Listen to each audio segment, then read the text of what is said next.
Alright, so for this video I have to thank SPES Medieval Market for supplying me with sample pieces of several types of historical gambesons and padded jacks. These were used as arming garments under metal armor or as standalone cloth armor.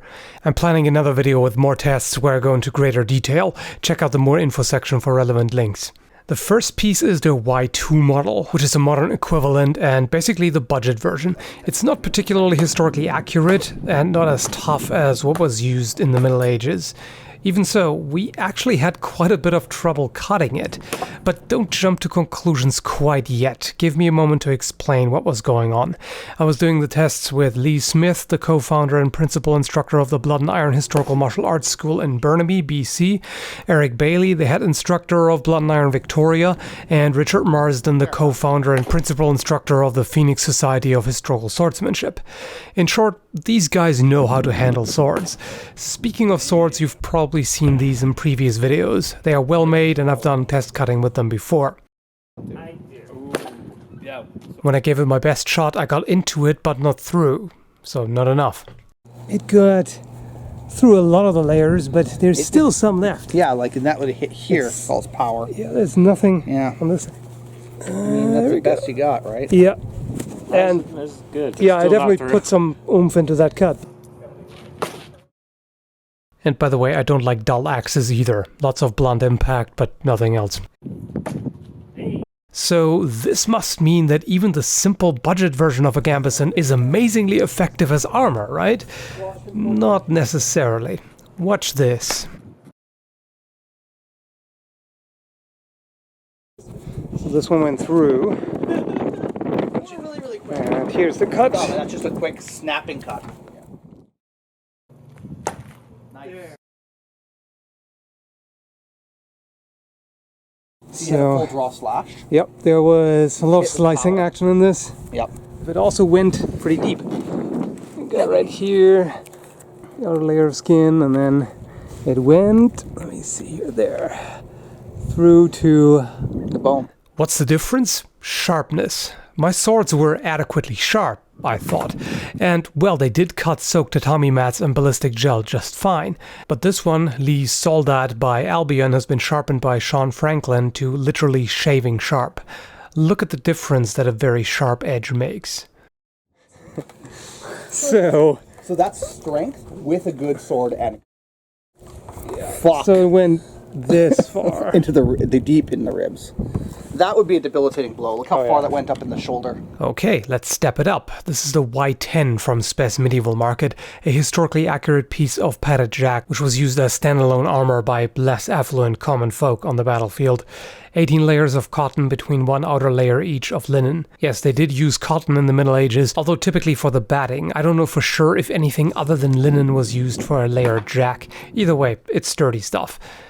Although the cuts destroyed the jack, it turned a fatal wound into a relatively superficial cut. A little damage inside. It's up here, so it got it a little bit. Took a little bit out, but not a lot. For a while, it would offer really remarkable protection. And seeing how much stronger it is than the Y2 piece, you can imagine what a dull sword would do. Not even a scratch.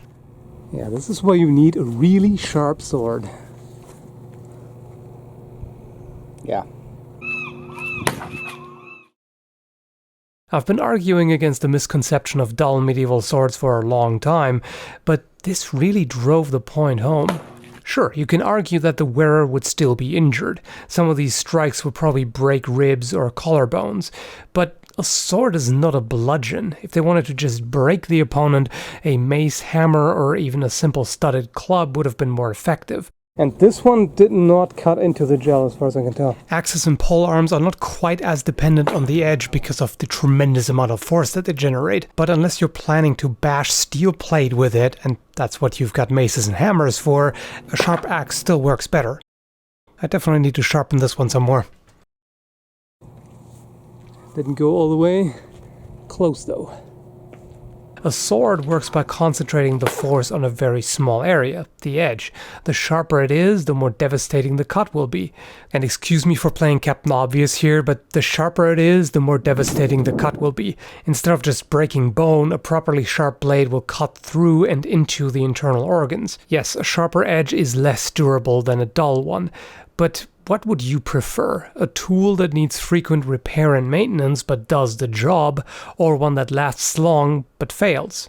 When a blade is stopped even by thick clothing, that's a fail. Or what do you think?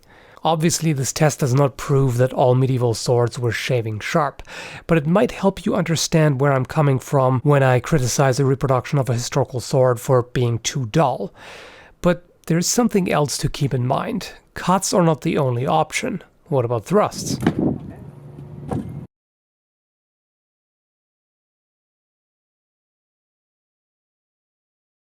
So here, it went into the rib there. The rib part. Yeah, awesome. Yep, that went right there. Yeah, good.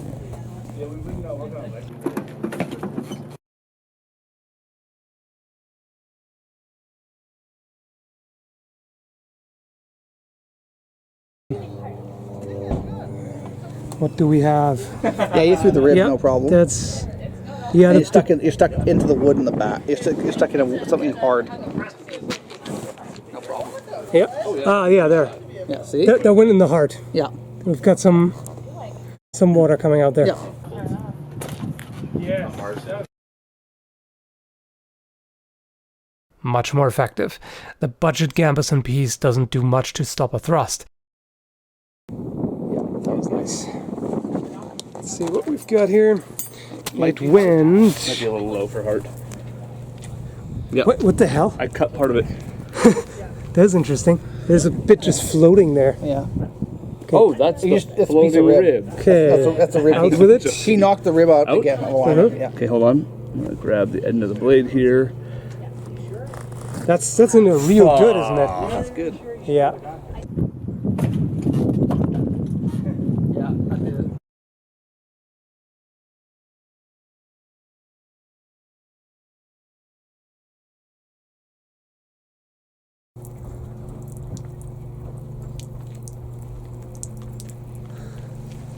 Let's see, did it go through? Yeah, there it is. Let's see the point.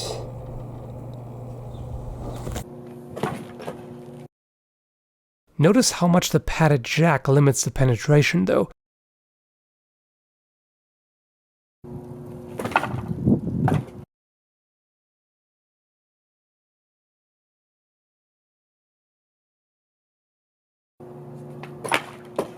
Even the spear only goes so far.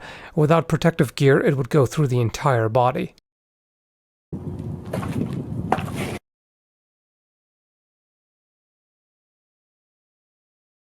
you want to be a real ass, you just twist it.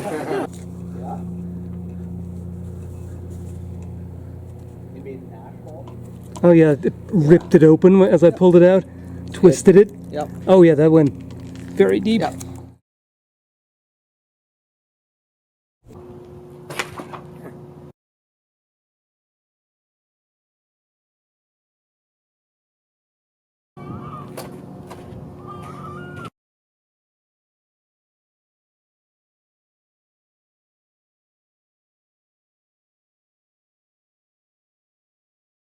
And finally, what about combining a strike with a thrust, so to speak?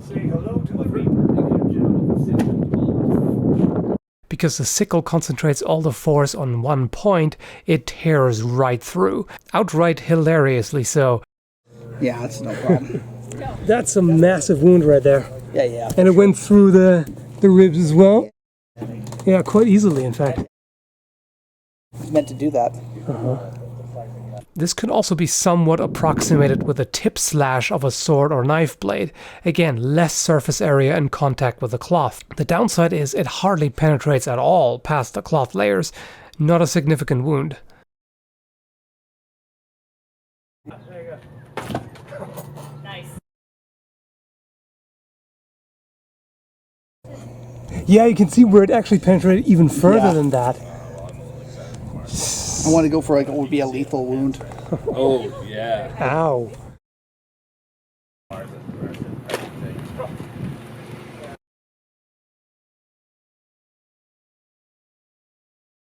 Just it hooks in, so I kind of aimed here and missed, and then it just pulled it right in.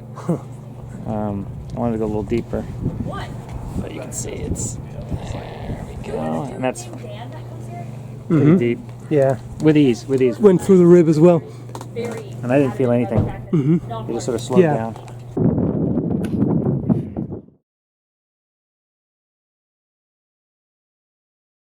Well, I hope you found this video interesting. I've got more sample pieces from SPES Medieval Market and I'm planning further testing. Thanks for watching.